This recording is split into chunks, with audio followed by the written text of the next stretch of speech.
Vacinas salvam vidas. Você que está aqui nos assistindo não vai discordar disso, mas a partir do momento que eu tenho um diagnóstico de câncer ou eu estou no tratamento, vem um monte de perguntas, né? Eu posso me vacinar? Eu tenho que tomar vacinas que eu já tomei, elas valem, não valem? Olha, eu não vou responder isso não, porque eu não sou especialista, mas eu trouxe quem sabe te dá a resposta correta, te dá a informação, porque informação é poder. Então vamos receber os nossos convidados de hoje aqui para o videocast do Instituto Vencer o Câncer. Dr. Fernando Maluf.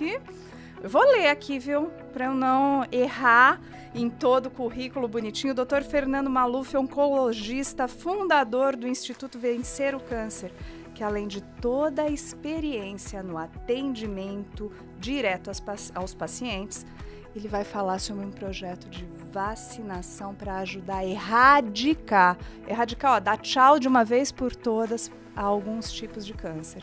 E eu também vou receber o Dr. Renato Kifuri, que é pediatra, infectologista, vice-presidente da Sociedade Brasileira de Imunização. Melhor do que esses dois doutores aqui com a gente não poderia ter. Esse é o videocast do Instituto Vencer ao Câncer.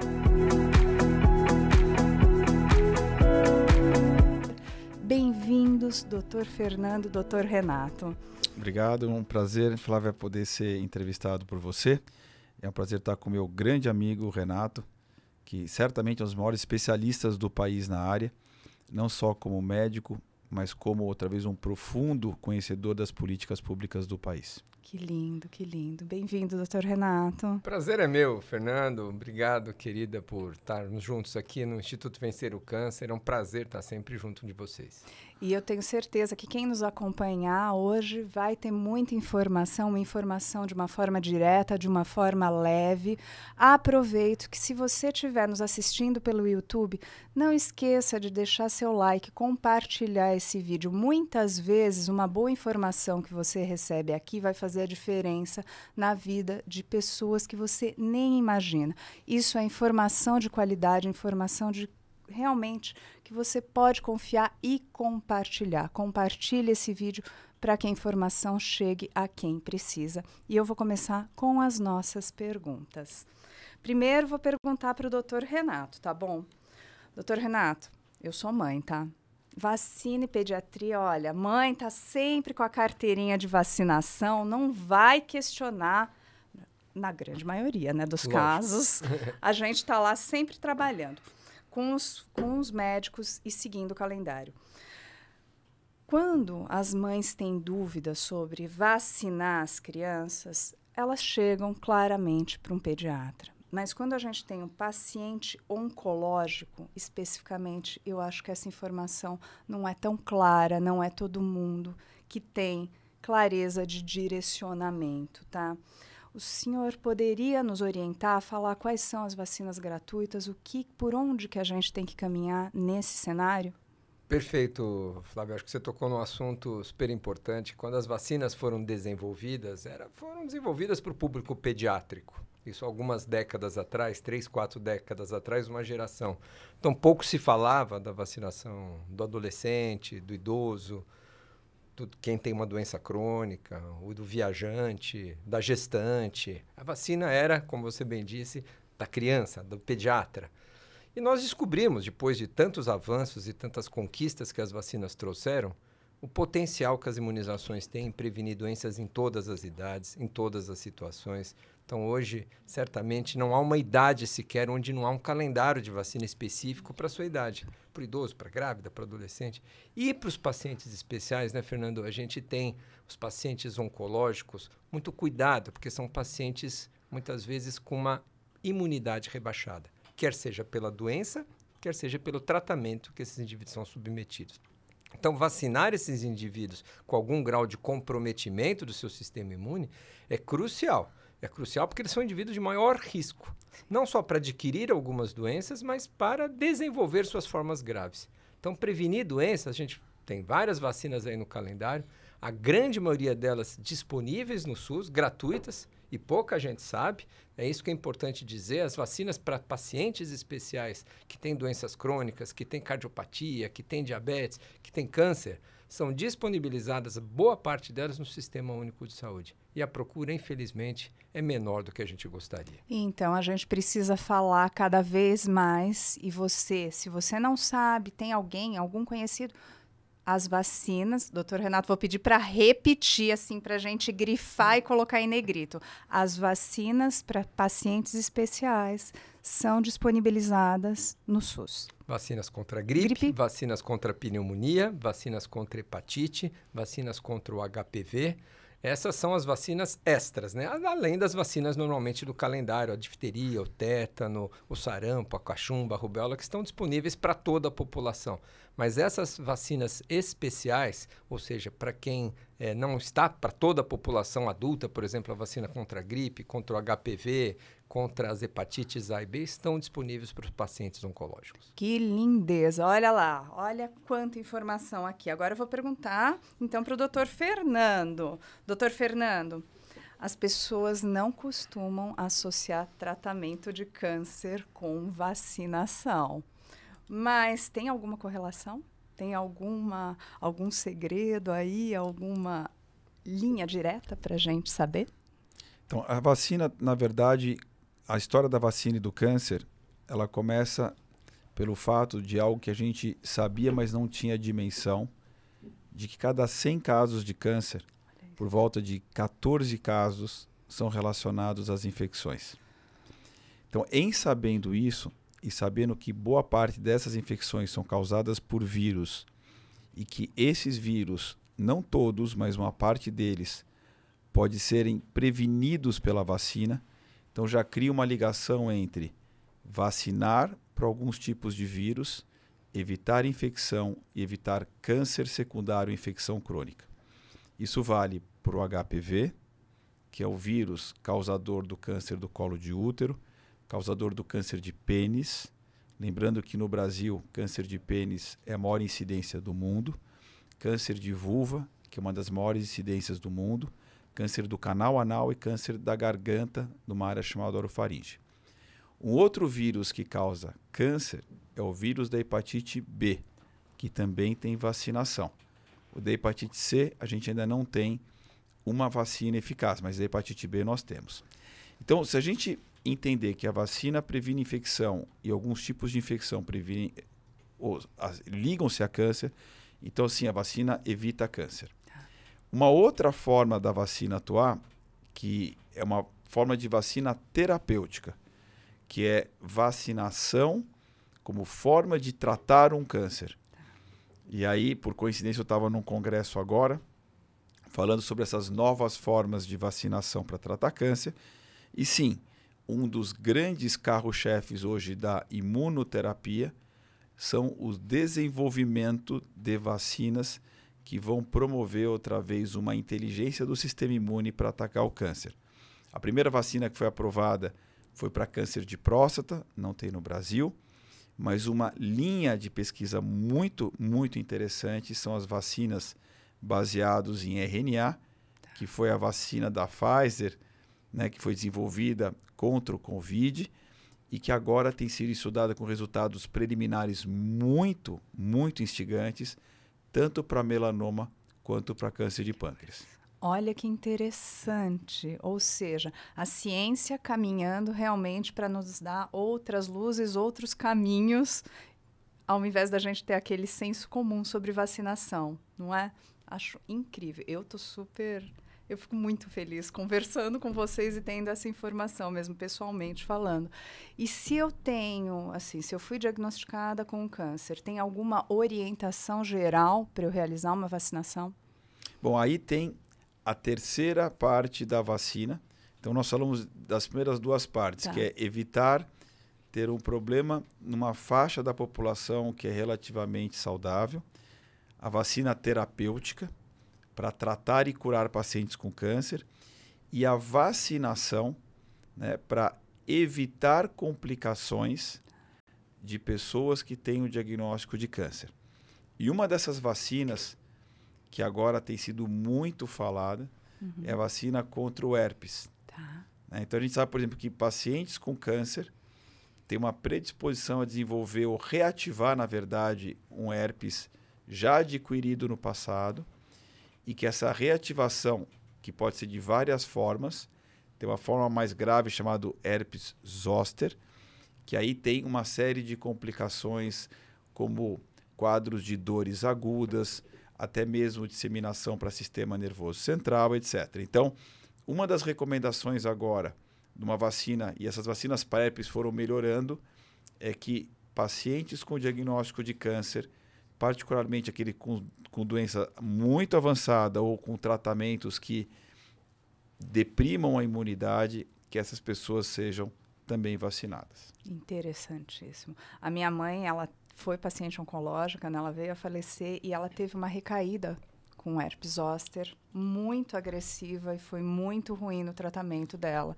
E eu acredito que muitos outros pacientes também sofram disso e talvez não soubessem que pudessem ter acesso a uma vacina tão salvadora, que traz mais qualidade de vida, bem-estar realmente para o paciente. Então, é importante a gente olhar esse todo quando falamos de vacinação. Agora, vocês entraram numa questão científica aqui comigo e com a nossa audiência. Vou precisar até ler, porque começaram a falar.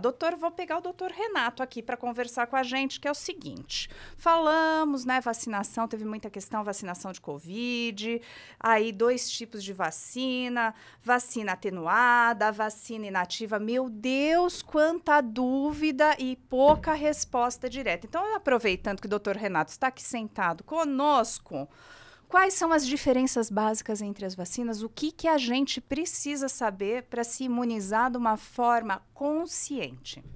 Perfeito. Acho que o Fernando tocou nesse último aspecto, que é a vacinação do paciente já diagnosticado com câncer, paciente sob tratamento. Ele é um indivíduo que tem riscos maiores. As doenças infecciosas costumam se manifestar com mais frequência, como a gente comentou, com mais gravidade, e muitas vezes descompensam aquele indivíduo da sua parte cardíaca, da sua parte renal, da sua parte da função pulmonar. Ou seja, é um indivíduo que já está sobre um limiar de muito cuidado e muitas vezes uma doença infecciosa é a causa, né, muitas vezes, do agravamento, da descompensação dessa doença de base que ele já tem do câncer e outras doenças. Então, vacinar essa população é fundamental. Algumas vacinas, você tocou no assunto super importante, Flávia, não podem ser dadas para quem está com uma imunidade muito baixa. São aquelas vacinas que utilizam na sua formulação o próprio agente vivo. Então, vacina como sarampo, cachumba, rubéola, catapora, varicela, né, ou febre amarela, são vacinas que são chamadas vacinas com o próprio vírus dessas doenças, só que enfraquecidos, suficientes num indivíduo que não tem uma baixa da imunidade para trazer proteção sem causar riscos, sem o risco daquele vírus se disseminar no organismo. Só que para o indivíduo que é imunocomprometido, que tem um HIV, que tem um câncer, que está em quimioterapia, essas vacinas não podem ser aplicadas neste momento de baixa da imunidade, com o risco dessas vacinas terem alguns efeitos colaterais mais graves.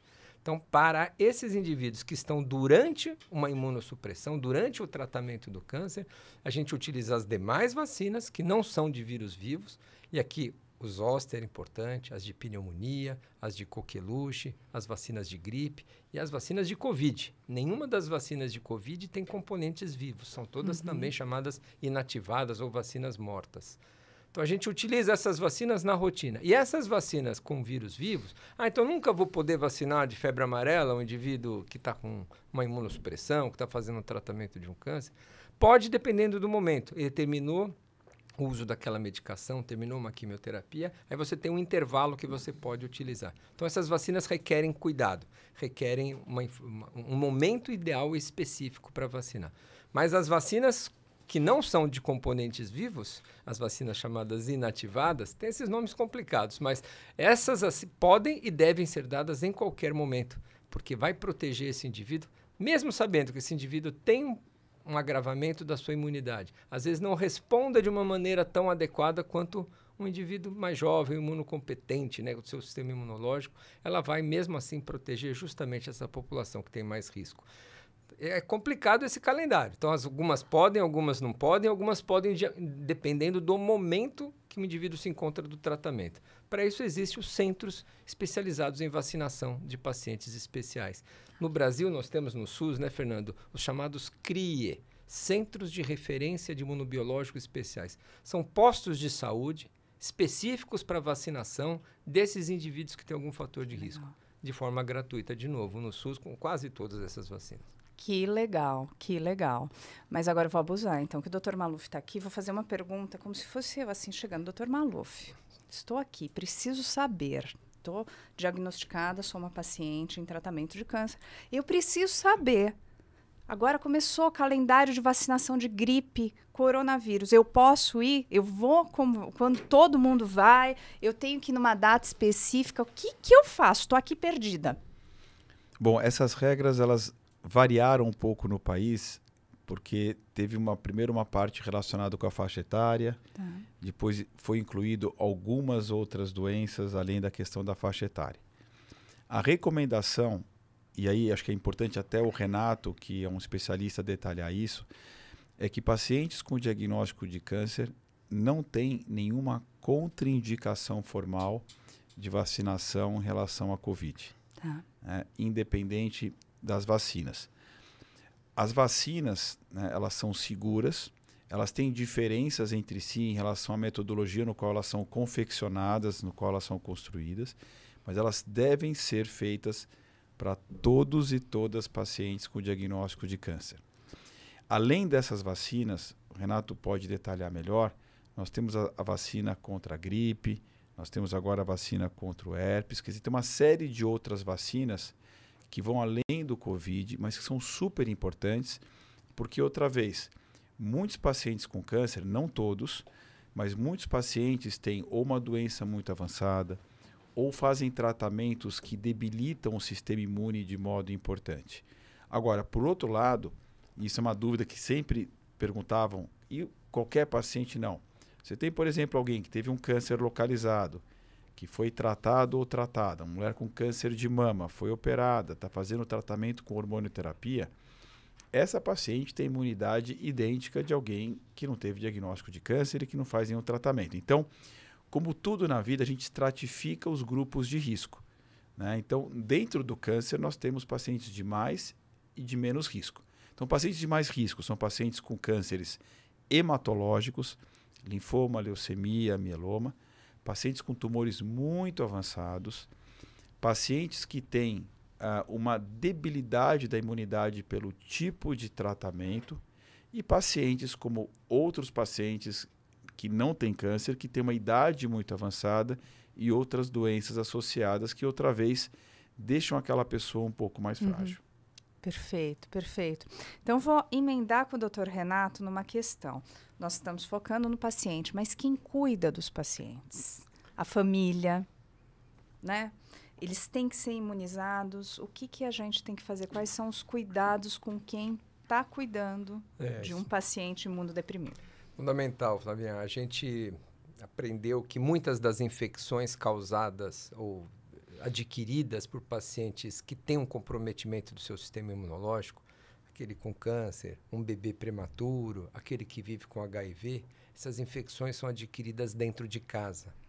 São aquelas pessoas que convivem com esses indivíduos imunocomprometidos, que têm uma imunidade mais baixa, a fonte de transmissão, a principal fonte de transmissão dessas doenças. Então, vacinar o entorno nessa estratégia que a gente chama de casulo, né? Você faz aquela proteção ao redor desses indivíduos, é fundamental.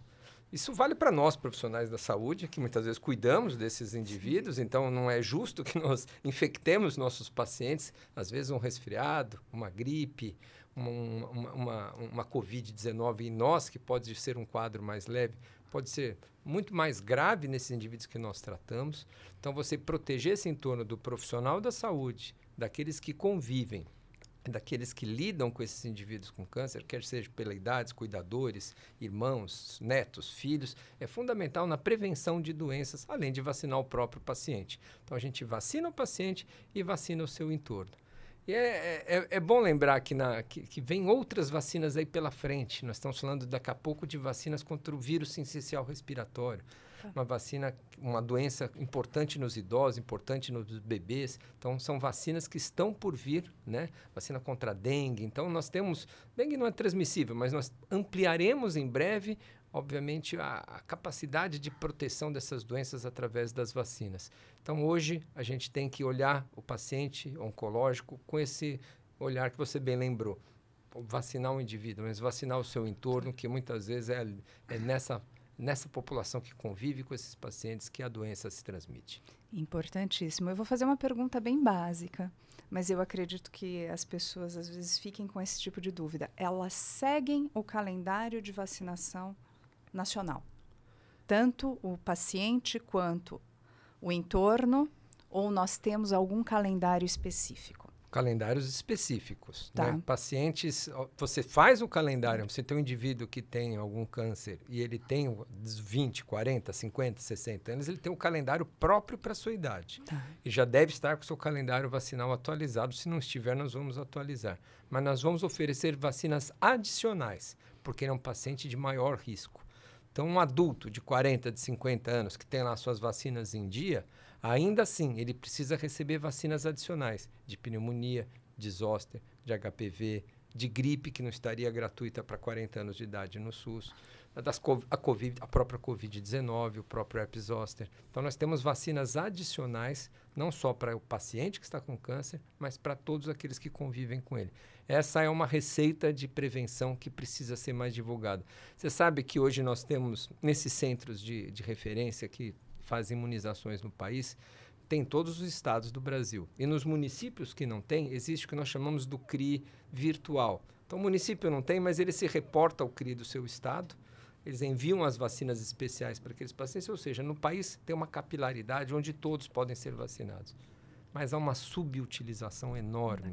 O número de diagnósticos que nós temos de câncer, por exemplo, o número de vacinas de pneumonia aplicadas, o número de diagnósticos com vacina é muito inferior, é desproporcional de uma maneira muito significativa. Falta informação. E aí tem uma coisa também, quando o paciente chega para a consulta, é importante ele lembrar de trazer o seu histórico de vacinação, não? É uma coisa, como nós falamos no começo, ainda há na mentalidade de muita gente que vacina é só para criança. É, porque a mãe chega, né, com o calendário de vacinação para o pediatra tranquilamente. Agora eu, Flávia, tô quase com 50 anos, nossa, vou levar meu calendário de vacinação. Antes da Covid-19, se a gente perguntar para a população onde está a sua caderneta de vacinação, poucos saberiam. Poucos saberiam onde estava o seu documento vacinal, você tem 40, 50, 60. Agora, na Covid, todo mundo está mais preocupado com o seu cartão, mas antes da Covid-19, pouca gente sabia onde estava, porque ainda a cultura de que vacinação é para criança é muito forte no país. Mas aí que eu acho que é importante, Flávia, né, porque a nossa função é educar e informar. Mas, além disso, a gente tem que entender que as pessoas do país, que é um país continental, têm educações diferentes, culturas diferentes, têm acessos diferentes.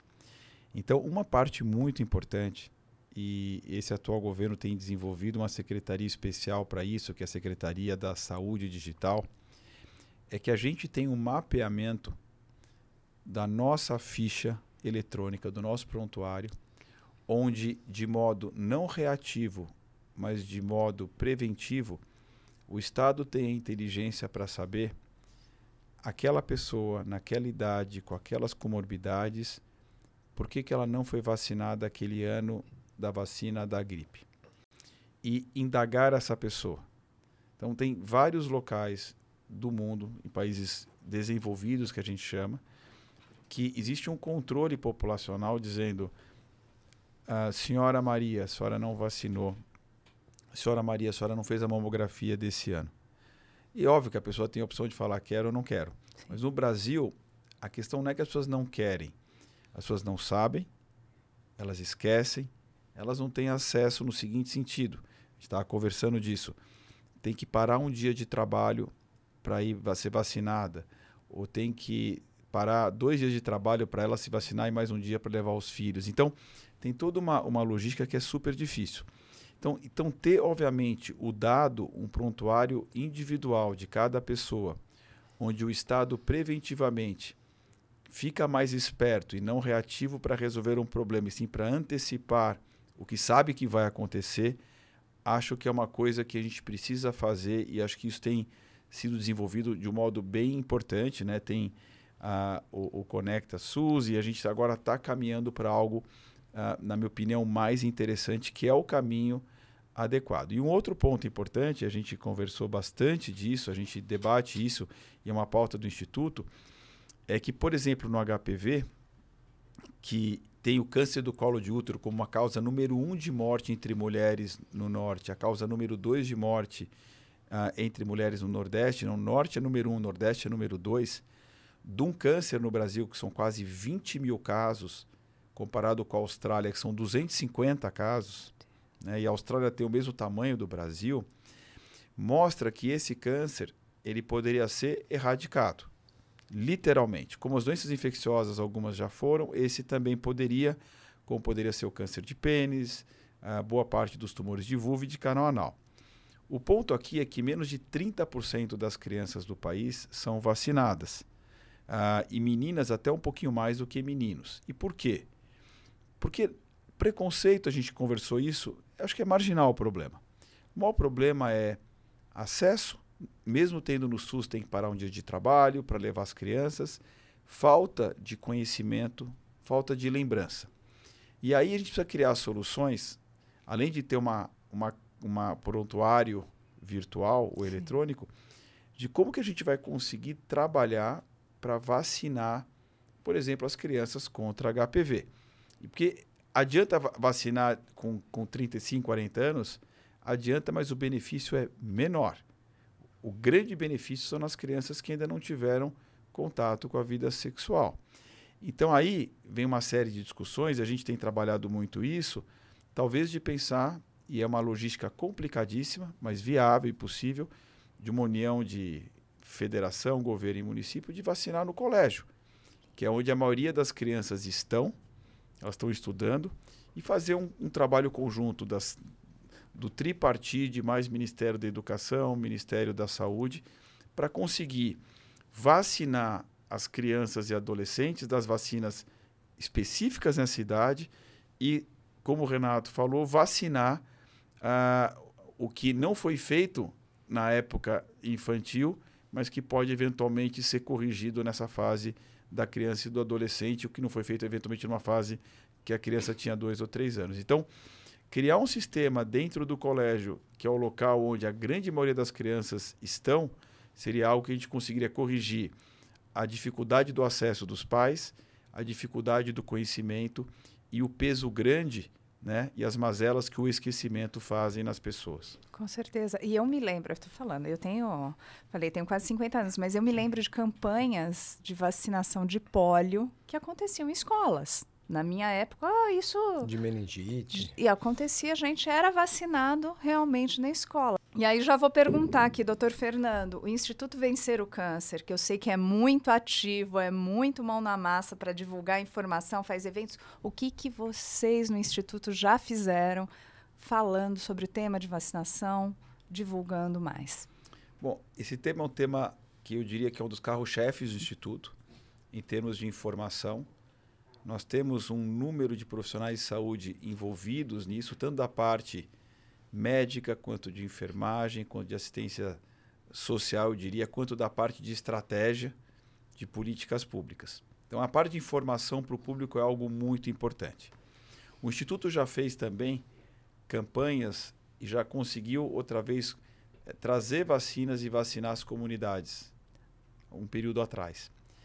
E agora o Instituto tem trabalhado, outra vez, não como único instituto, mas dentro sempre de um mecanismo colaborativo, juntando as várias instâncias, porque, outra vez, ninguém faz o verão sozinho, a gente não faz verão sozinho, tem um mundo para ser melhorado. Se a gente entender que esse mundo vai ser melhorado, se a gente conectar todos os pontos de quem consegue eventualmente exercer essa melhora de outras cabeças pensantes, a gente está trabalhando em projetos para tentar, outra vez, criar soluções para que a vacinação aconteça de um modo mais amplo no país.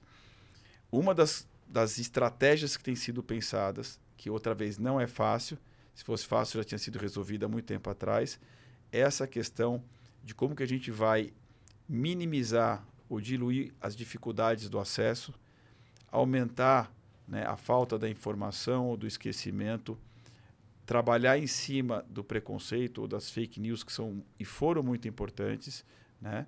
E outra vez, e conseguir, num projeto amplo, fazer que a vacina, que sempre foi uma medalha do país, seja realmente uma medalha, não só para criancinhas, mas que ela se estenda de um modo importante para todas as faixas etárias e para as populações específicas. Que incrível, que incrível. Doutor Renato, eu sei que assim, a nossa audiência já está cativada pelo senhor. Está todo mundo aqui apaixonado, adorou a informação, então vamos deixar livre. O senhor quer deixar uma mensagem aqui para quem está nos acompanhando? Olha, eu acho que talvez a mensagem maior seja em relação ao benefício que as vacinas trazem. Nenhuma outra ação em saúde pública teve tanto impacto na prevenção de doença, no controle, na erradicação, na eliminação, como as vacinas tiveram.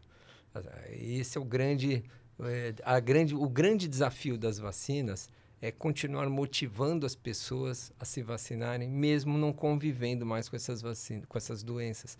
Então, a vacina acaba sendo um pouco vítima de si mesmo, porque ela faz tanto sucesso, ela elimina tanto as doenças, que a geração seguinte começa a se questionar, será que eu preciso me vacinar contra a difteria? Não sei nem o que é isso, paralisia infantil. Eu nunca vi ninguém paralisado, né? Vacinar contra sarampo, que doença é essa, né? No meu tempo, né, um tempo atrás, eu faço pediatria há mais de 30 anos, no meu hospital tinha enfermarias de diarreia, a gente internava crianças com diarreia. Hoje a gente raramente interna uma criança por diarreia, por conta da vacinação. A gente internava crianças com sarampo, com coqueluche, com meningite, com pneumonias. Eram verdadeiros flagelos na pediatria. Hoje a gente, não vou dizer que nós vamos perder o emprego, porque as doenças, claro que tem sempre outras doenças e criança precisa de cuidado sempre. Mas essas doenças que eram o nosso dia a dia, a gente não atende mais um caso de catapora. Raramente a gente atende um quadro de catapora. Quem está nos escutando sabe, seus filhos não tiveram praticamente nenhuma dessas doenças, quem tem filho pequeno. Isso é fruto da vacinação. Então, acho que a gente controlar doenças, e nós avançamos por um lado, o Fernando acabou de falar da eliminação do câncer de colo de útero, uma doença eliminável, um câncer eliminável pela vacinação. Nós não podemos perder essa oportunidade. Vamos em frente, é um prazer estar aqui com você e com o Fernando. O prazer é o nosso, trazer a vacina para as medalhas novamente, nossas medalhas de vacinação. Adorei que o doutor Fernando falou isso. E eu vou falar uma coisa assim, tão assim, lógica.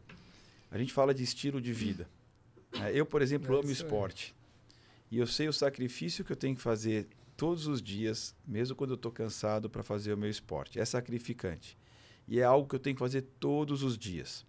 Quando alguém, por exemplo, ganhou peso e precisa emagrecer, é um sacrifício, porque é uma mudança diária do estilo de vida.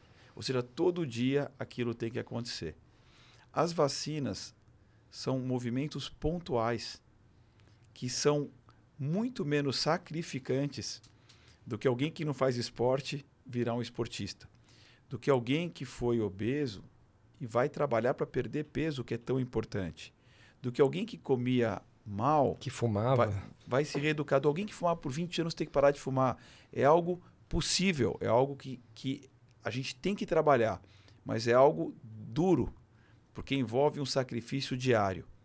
Ser vacinado é algo que demora muito pouco ou quase nada comparado com tudo isso que eu falei. Só que tem um efeito, um benefício que é imediato para amanhã, para a semana que vem, para o mês que vem, para o ano que vem e para as próximas gerações. Então, de tudo de estilo de vida, a gente tem que trabalhar no estilo de vida saudável.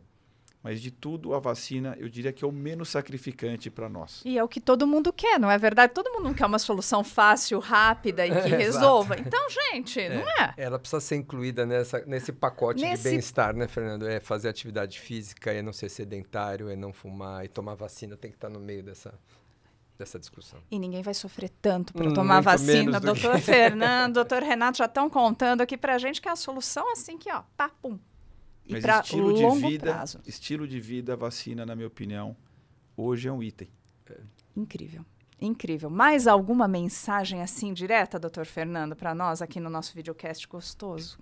Dizer que a prevenção é o melhor remédio. É o melhor remédio porque ele evita algo, porque ela é barata e porque ela consegue em sendo barato e evitando casos de doenças graves evitáveis, trazer o investimento do país para cuidar de outras áreas que eventualmente precisam ser cuidadas também. Então a gente começa a trabalhar outra vez em salvar vidas, em evitar mortes, evitar doenças e salvar custo para poder investir em outras áreas que vão ser tão necessárias que o nosso país precisa. Que coisa. Agora eu vou puxar a sardinha aqui para o meu lado. Eu vou colocar aqui a minha mensagem, que a informação também salva vidas e que informação de qualidade, como que a gente produziu aqui nessa nossa conversa, é importante chegar a muito mais gente. Então, compartilhe esta informação. Você não pode imaginar o bem que você vai fazer para quem precisa. A hora que essa informação correta chega na pessoa que precisa, você está salvando uma vida sem você saber. Compartilhe o nosso videocast, nos acompanhe aqui. Eu agradeço muito a presença de vocês, o tempo, a dedicação, e eu espero você no próximo videocast aqui do Instituto Vencer o Câncer.